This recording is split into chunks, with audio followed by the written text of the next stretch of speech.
होती कि यो आदमी है लुगाई है, बेईमान है, ईमानदार है, भाई से। अरे भाई ने के चुतड़ा दोगे, भाई ने बता क्या करोगे? और लीडर तो कोई भी हो, मैं तो चलो बूढ़ा हो गया भाई, मेरा तो हो आ लिया। किसी को भी वोट दो, उसको पहले ये देखो ईमानदार है बेईमान है, बीज असली है कि नकली है, और ना देखो कुछ भी। तो इस लेवल तक चला गया मैं, जो मुझे शोभा भी नहीं देता था। लेकिन अगर मैं उस लेवल तक नहीं जाता तो भाई बीजेपी की हुकूमत कोई कितने राजी हो रहा है, उस सपने में भी नहीं आई थी। 25 नहीं आए, 35 आ गए हैं। ये जो खेल था मेरा, जो 2 जमा 2 का, आज कोई मानो ना मानो। देखिए, भूपेंद्र हुड्डा से मैं गणना नहीं करता हूं। भूपेंद्र हुड्डा अच्छा इंसान है, कोई भाई बुरा मानो 20 बार। उसकी रगों में देश भगत का खून है, जो रणबीर सिंह का, उसको गलत नहीं मानता मैं। लेकिन अगर मैं उसके खिलाफ नहीं बोलूं तो बीजेपी की हुकूमत नहीं बनती थी। मैंने 2 जमा 2 का पढ़ा, उसके खिलाफ वो बातें कही जो मुझे नहीं कहनी चाहिए थी। उसको बुरा भी लगा होगा, बहुत बातें कही मैंने, ऐसी बातें कही जो उसने महसूस भी की होगी गौतम का मैंने क्या बिगाड़ रखा था। लेकिन अगर मैं ये नहीं बताऊं कि भाई बीजेपी लाओगे तो यो फायदा, और या हुड्डा पार्टी लाओगे तो इसका यो नुकसान, वो यूं क्या करते, भला भाई वो तो नहर में आओगी उसकी लाश, कोई कहता था उसने ट्रक में घेर के लावांगे। एक रहस्य की बात बताता हूं, ध्यान से सुनना।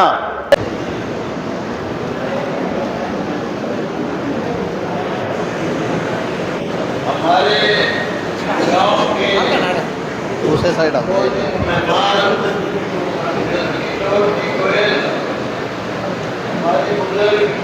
श्री प्रदीप लोहान जी, श्री राज लोहान जी, श्री बलवान लोहान जी किसान नेता, भाई दलबीर जी और उनके साथ बैठे वकील साहब, और जितने मौजूद सभी लोग बैठे हैं, बाकी सारे सभी मान के योग बुजुर्गों, नौजवान दोस्तों, मैं ये प्रोग्राम आज का करना नहीं चाहता था। प्रदीप से मैंने कहा भी था, माँ प्रदीप, एक दिन में इतने आदमी नहीं आएंगे, ना आप टेलीफोन कर सकोगे।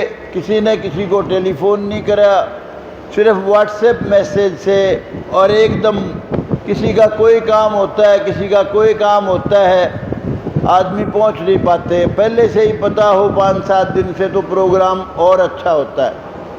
लेकिन कोई मजबूरी होगी शायद प्रदीप लोहान की और इन ठोड़ेदारों की, उन्होंने कहा जी कल ही करेंगे। तो कल ही इन्होंने ये प्रोग्राम किया। आप लोग आए हो, सारे जितने आए हैं सब मौजूद लोग हैं, सब मेरे वेलविशर हैं, मेरे इलेक्शन में भी सबका रोल है। तो मैं आप सबका धन्यवाद करता हूँ, आप आए हो और मेरे इस सम्मान समारोह में शामिल हुए। बहुत लोग ये समझते थे कि राम कुमार गौतम नारनौल से क्यों नहीं लड़ा, सफीदों क्यों गया।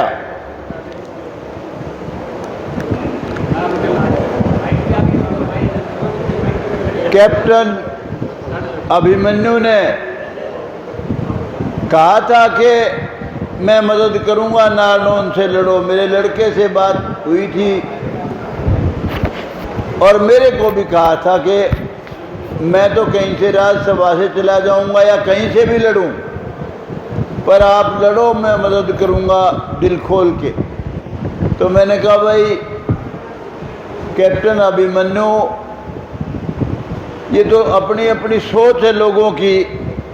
पिछली बार उन्होंने मुझे बना दिया, बीजेपी की सरकार आई थी और तूने काम भी बहुत कर रखे थे, थोड़े नहीं किए हैं। क्योंकि हकीकत में तो या जो ताकत मिली है इस हल्के में जो लोगों ने ताकत दी है, या तो चोई वीरेंद्र सिंह को ताकत दी है और या कैप्टन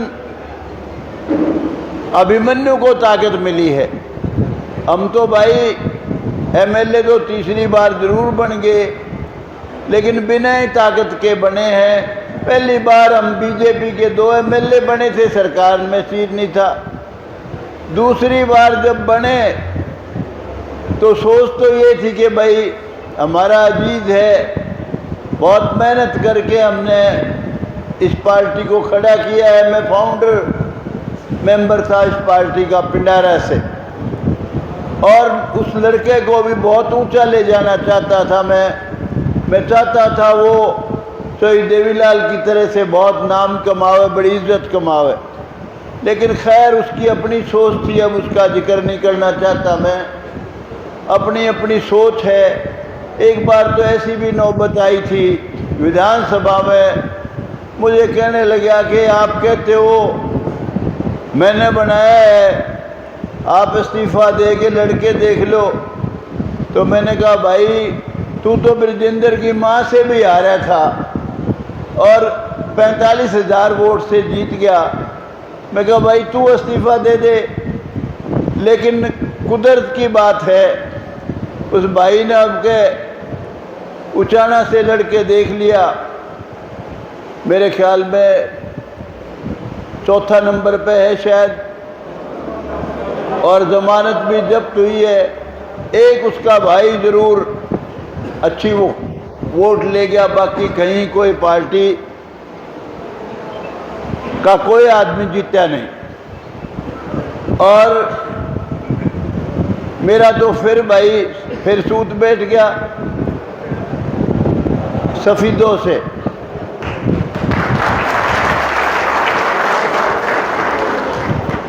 मैंने कैप्टन को कहा था, देख भाई कैप्टन, हक तेरा बनता है।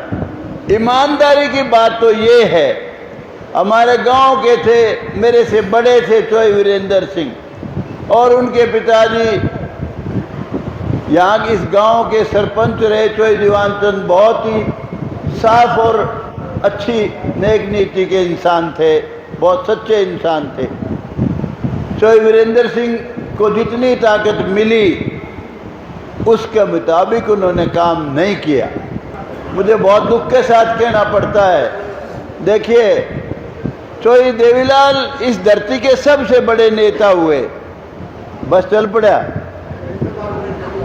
रिश्तेदार तो तेरा ये उरा बैठा यो गुजर करे गया, बैठ जा कोई तेरे नंबर कट दे नहीं। जो क्या देखे गुरु रिश्तेदार खातिर आ रहा हूँ। चोई देवीलाल बहुत बड़े नेता थे इस धरती के, आजा। और मेरी ऐसी सोच है, 77 में चोई वीरेंद्र सिंह बहुत पावरफुल मिनिस्टर बनाए थे चोई देवीलाल ने, और मेरी ये सोच है चोई देवीलाल ऐसे इंसान थे, अगर उनको बास में ले जाके खड़े कर देते, चोई साहब अपनी बेटी बसा में धक्के खांदी हांड है, नानोद में ले आके खड़े कर देते, चोई साहब बेटी बेचारी सवेरे धक्के खांदे हांड है, कोई जीन जा है, कोई हिसार जा है, कॉलेज बना दे। चोई देवीलाल 3 कॉलेज बना देते तो भी यूं समझो थोड़ा था। वो इस टाइप के इंसान थे, देहात पे मरने वाले इंसान थे चोई देवीलाल। लेकिन भाई मैं उस बात पे नहीं जाना चाहता, क्योंकि अब वो इस दुनिया में नहीं है। मैं क्या कहूँ, एक तहसील बनवाई, लेकिन जुल्म की बात ये रही उस तहसील की भी बिल्डिंग नहीं थी, वो भी मैंने बनवाई। इतना कदावर नेता। ट्रेजरी नहीं थी, पहले दिन खजाना के लिए जाते थे लोग हासी, दूसरे दिन रजिस्ट्री कराने आते थे। ट्रेजरी मैंने बनवाई। ये दे हमारे सड़ा करती, बहुत बुरा हाल था। दे दादा का जो मंदिर है उसके सामने जो आज वहाँ बहुत बढ़िया धर्मशाला बन रही है, पार्क बन रही है, वो मैंने बनवाया।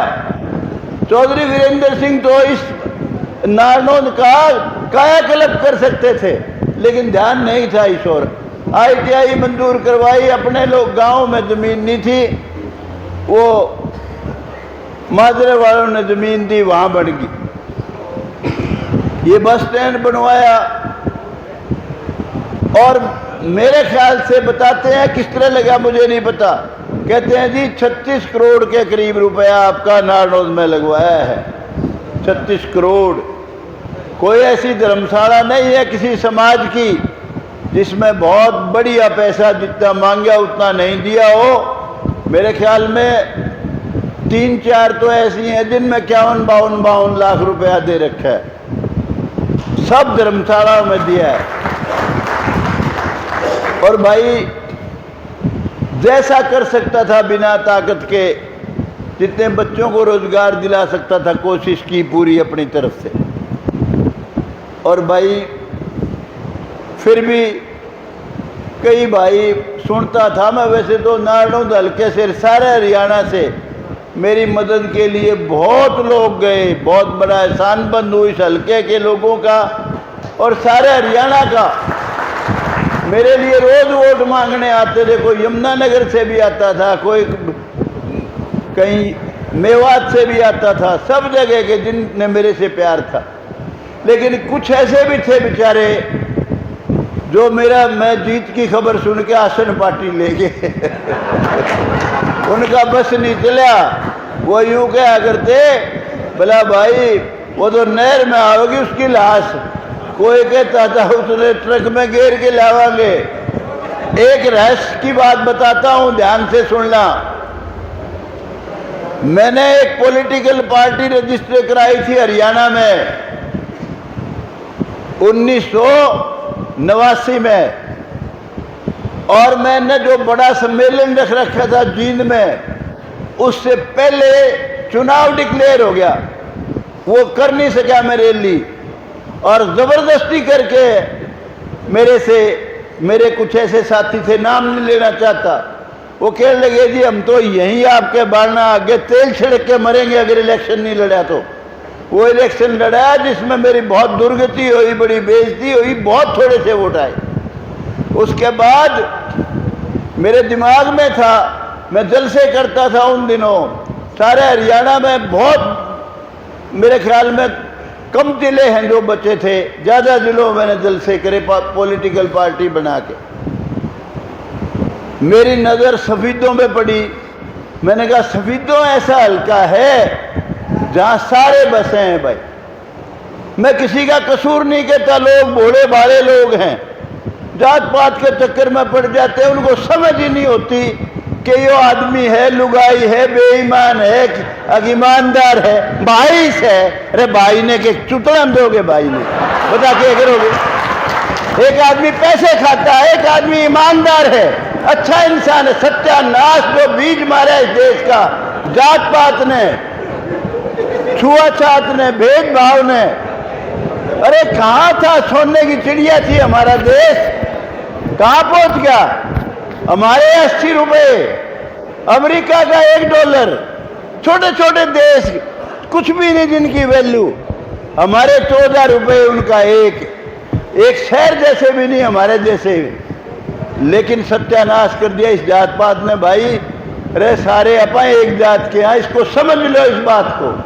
और लीडर तो कोई भी हो, मैं तो चलो बूढ़ा हो गया भाई, मेरा तो हो लिया।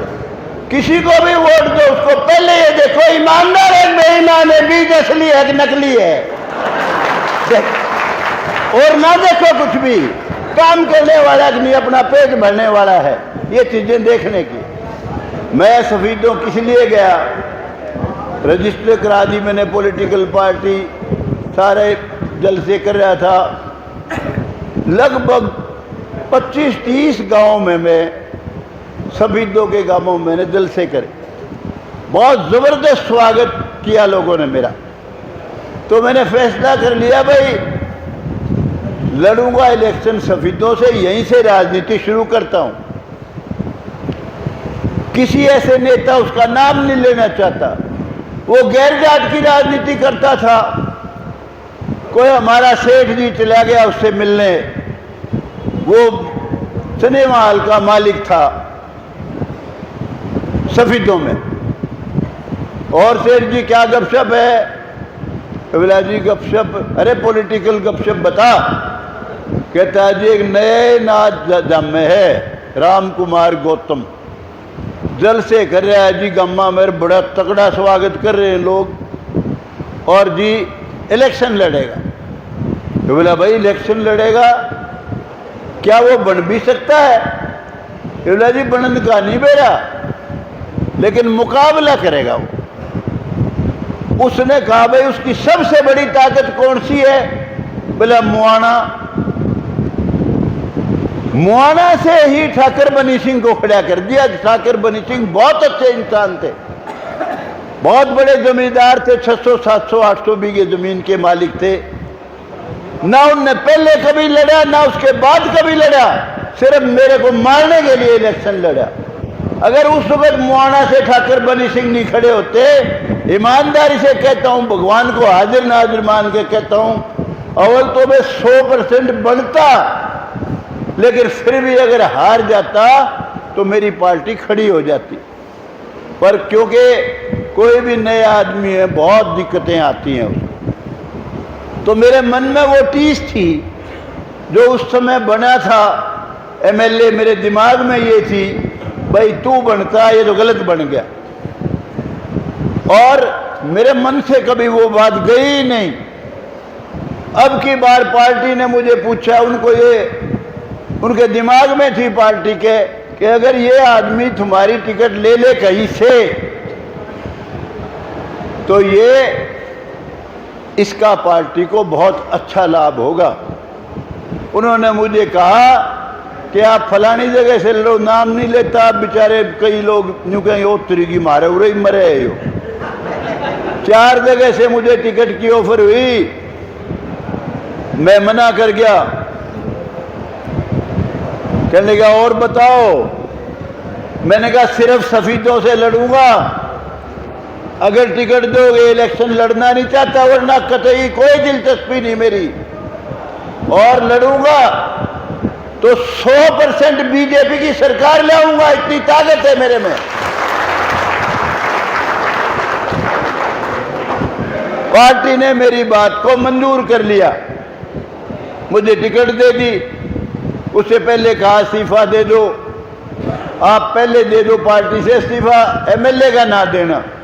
मगर ये टैग जो लाग रहा है पहले इसने तारूंगा, एमएलए से पहले दूंगा। पहले एमएलए से इस्तीफे दिया, फिर दिया मैंने पार्टी से। और अगले दिन कहने लगे ज्वाइन करो जीन में।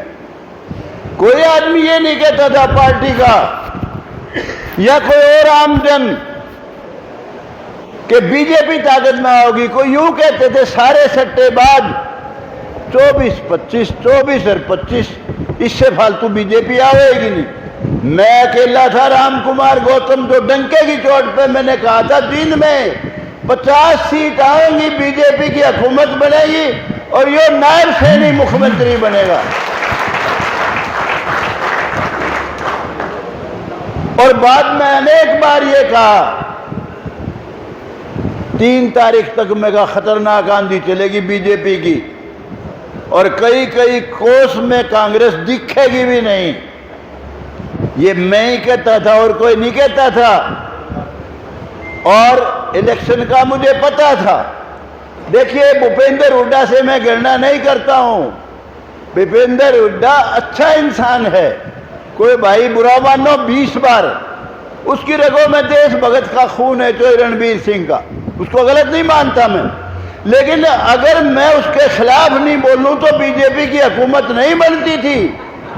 मैंने 2+2 का पढ़ा, उसके खिलाफ वो बातें कही जो मुझे नहीं कहनी चाहिए थी। उसको बुरा भी लगा होगा, बहुत बातें कही मैंने, ऐसी बातें कही जो उसने महसूस भी की होगी गौतम का मैंने क्या बिगाड़ रखा था।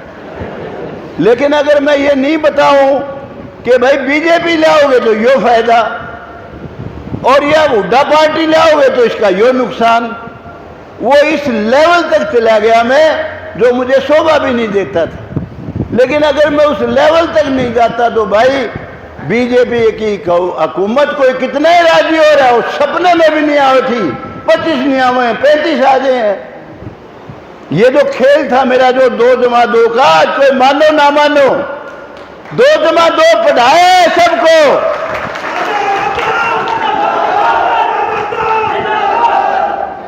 सबको समझाया। देखो भाई, अगर बीजेपी को बनाओगे तो नायब सैनी मुख्यमंत्री बनेगा, सबको सबका हक देगा, 36 बरादरी का हकूक वाली पार्टी बनेगी। और भाई हुड्डा साहब की को अगर बनाओगे, हुड्डा पार्टी को, 10 साल इसका राज देख चुके हो। बहुत बातें और कही जो मैं यहाँ नहीं कह सकता। अब उसके खिलाफ बोला, मैं उसे नफरत नहीं करता हूं, लेकिन फिर भी बोला, राज आवा ही नहीं था वरना किसी सूरत में भी। और मैंने कहा भाई, अगर चाहते हो आप हरियाणा में सबका भला हो तो 2 हरफ की बात है। कई हरफों हिसाब से समझाया मैंने, एक एक बात को समझाया, ऐसे ऐसे लफ्ज कह के समझाया, लोग समझ गए। कोई मानो ना मानो उसकी चिंता नहीं करता हूं मैं। कोई भाई राजी हो रहा हो तो तेरी वजह से बन गई। हाँ, नायब सैनी को अगर चीफ मिनिस्टर नहीं बनाते, सपने में भी बीजेपी आवे नहीं थी किसी सूरत में भी। नायब सैनी एक ट्रम्प कार्ड था, ट्रम्प कार्ड, जीत का पत्ता। गरीब लोगों में एक मैसेज गया, सैनी में, बैकवर्ड में और डाउन ट्रोडर, छोटे मोटे गरीब गुरबे मेरे जैसे। और टिकटें भी बीजेपी ने समझदारी से बांटी। और हुड्डा साहब को मैं कहूँ था, मगर भाई ये एरोगेंसी मारगी तने, ओवर कॉन्फिडेंस। अरे मगर तू भिवानी से किसी ने भी दे दिंदा, कम्युनिस्ट ने दे दी, जो कम्युनिस्ट करे वो बता के दार्ले ने जीतेंगे। मगर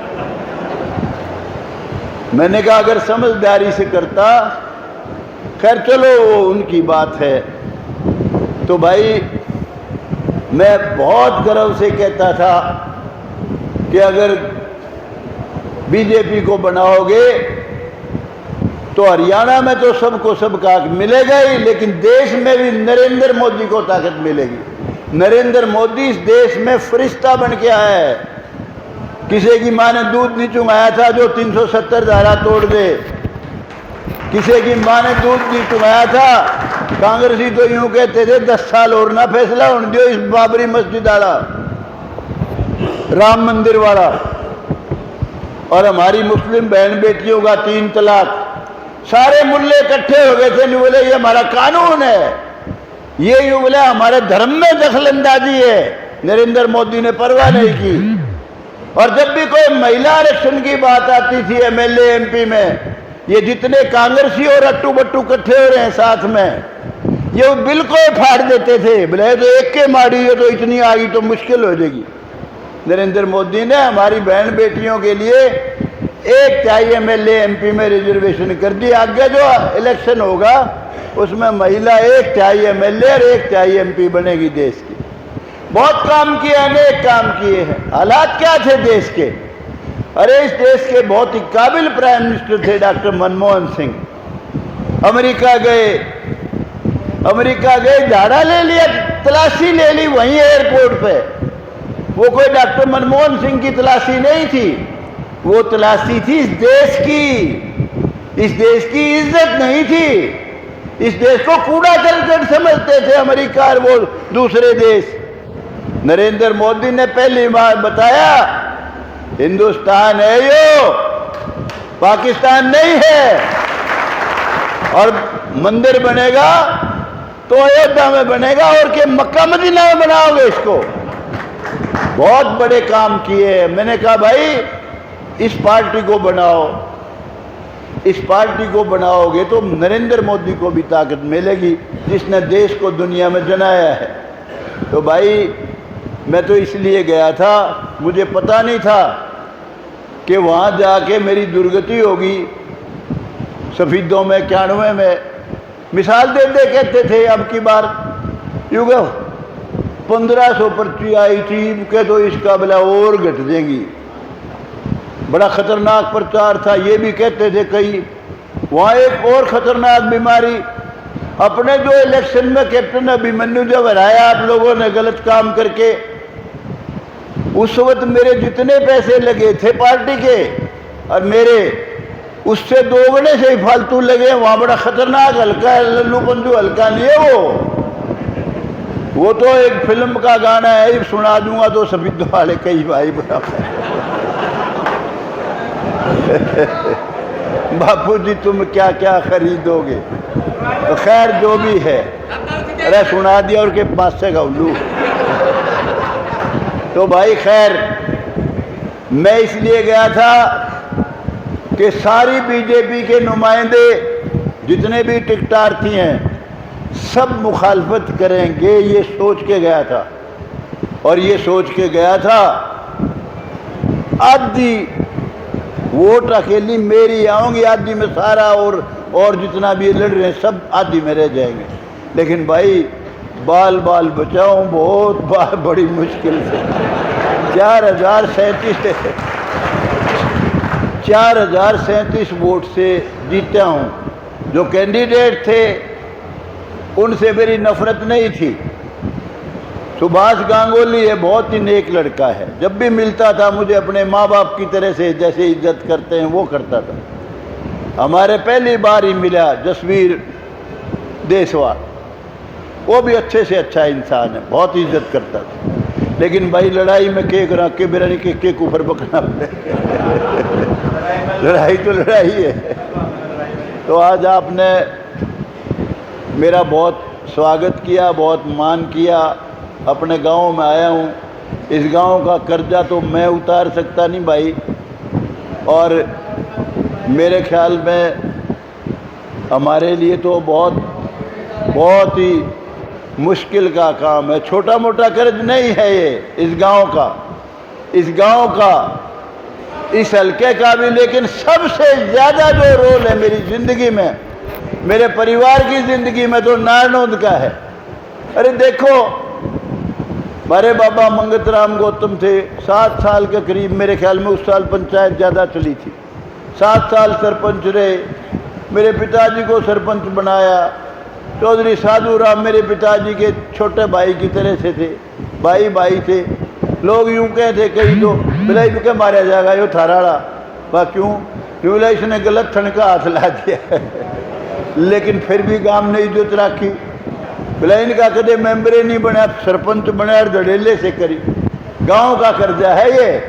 उसके बाद ब्लॉक समिति चेयरमैन, म्यूनिसिपल कमेटी चेयरमैन, और मेरे को आंधी में, खतरनाक आंधी थी बीजेपी की, तो वीरेंद्र सिंह का नेता लड़का, वो मेरे मुकाबले में, सरोज मोर मेरे मुकाबले में, वो भी बहुत कदावर थे, अपने डीएसपी साहब राज सिंह मोर। लेकिन इस गांव ने मेरी इतनी इज्जत रखी, मेरे ख्याल में इतनी खतरनाक टिकट, बड़ी टिकट, आंधी वाली टिकट के मुकाबले में बहुत अच्छे वोट से मुझे जिताया। बहुत बड़ा एहसान है भाई, छोटा एहसान नहीं है। और जब चोई वीरेंद्र सिंह के पास चोई देवीलाल जैसी शख्सियत की टिकट थी, चोई चरण सिंह जैसे इस देशभगत की टिकट थी, उस टिकट पे भी नारनौंद गांव में 77 में मेरे को जिताया, 82 में मेरे को जिताया, 87 में मैंने लड़ा नहीं, वीरेंद्र सिंह की मदद करी थी। हमने वे गांव का था, यूँ सोचा वे आंधी है तो देवीलाल की, यो ही करेगा कुछ ना कुछ। 91 में सफीदों चला गया, 96 में मैंने इलेक्शन नहीं लड़ा, 2000 में आया जब भगत सिंह खड़ा कर दिया चौटाला साहब ने। चौटाला साहब की खोपटन है भाई, क्या उसका के करे कोई। मैं गया भी था चौटाला साहब के पास, वहाँ चौटाला साहब मेरी मुखालफत ना करे। हाँ बिल्कुल नहीं करूँगा, ना ये सीट क्लेम करूँगा। लेकिन भाई अब के कहूँ, बुजुर्ग आदमी, मेरे से भी बड़ा है उम्र में, कितना नुकसान उठाया चौटाला साहब ने। मैं तो उसकी तारीफ़ें करूँ है, मैं बन जाता तो भगत सिंह पर खेल ही लिया उसने, बोला भगत सिंह रेतरी काली जाली का बटवा। लेकिन वो गलत आदत थी उसकी, चौटाला साहब की, वो मजबूर थे आदत से। तो 2000 में गांव से यो बताया करे बलवान, यूँ के 51 वोट से चोई वीरेंद्र सिंह जीते थे राम भगत वाले वक्त में। लेकिन फिर भी बहुत साथ दिया, क्यों मेरी तो टिकटें छीन ली थी चौटाला साहब ने। 2000 के बाद 2005 में इतनी तकड़ी टिकट थी अजय चौधरी पे, अच्छी वोट से जिताया मैं गांव ने, बहुत बड़ा इस गांव का एहसान है भाई, बहुत बड़ा कर्ज है। 2009 में जिताया, फिर एमएलए नहीं बना मैं। 2014 में जिताया, फिर एमएलए नहीं बना मैं। 2019 में, 2024 में इस गांव का तो कर्जा मैं अपना सब कुछ दे के भी नहीं तार सकता भाई, लेकिन ये है कि मैंने कोशिश की है, कोशिश जीऊँगा, इतने करूँगा, इस गांव को भूल नहीं सकता कभी भी। चाहे मैं इंग्लैंड चला जाऊँ पर नानोद ने नहीं भूल सकता जब तक जीऊँगा, क्योंकि एहसान इतने हैं उतरने के लायक नहीं है, उतर नहीं सकते। इतनी ताकत भगवान, बड़ी कुर्सी बिठाओ जब जाके उतरें भाई, ठीक है। वो हमारे बड़की नहीं, हमने तो छोटी मोटी का सूत बैठे उड़े यो कासूरान लड़े इसने ना लगा भगवान जा रहे। हर आदमी जानता है भाई हमारा भी रोल है सरकार को बनाना, लेकिन भाई चलो जो लिख रखा है राम ने वो बनेगी भाई। आपने बहुत प्यार से मुझे आज बुलाया, स्वागत किया, गलती थोड़ी सी इतनी रहेगी बस कि यही प्रोग्राम अगर एक हफ्ते बाद कर लेते तो हाजिरी बेहिसाब होती। बहुत अच्छे लोग, किसी को पता ही नहीं है, तो ज़मींदारे का टाइम तो कोई बात नहीं, ज़मींदारे का भी रह जावे, लेकिन अगर लोगों को खबर हो जाती एक हफ्ता पहले तो बहुत अच्छे से अच्छा वो होता। और फिर एक प्रोग्राम 12 तारीख का हमारे लोहान भाइयों का, दादा देवराज का जन्मदिन मनाते हैं, उसमें भी मेरे को बुलाया है 12 तारीख को। तो ये तो बल्कि मैंने प्रदीप को ये बताया था, मगर प्रदीप भाई 12 तारीख ने फ़ोन आया मेरे पे, ये बोला मारा रहा केक रहा फिर मगर तेरा फेर के लिए नहीं बोला ना, तड़के ही कराएंगे। चलो कोई बात नहीं भाई, मेरे लिए तो कोई चाहे 2 आदमी हो, चाहे 10 आदमी हो, चाहे 100 आदमी हो, आप सबका बहुत बहुत धन्यवाद। जय हिंद।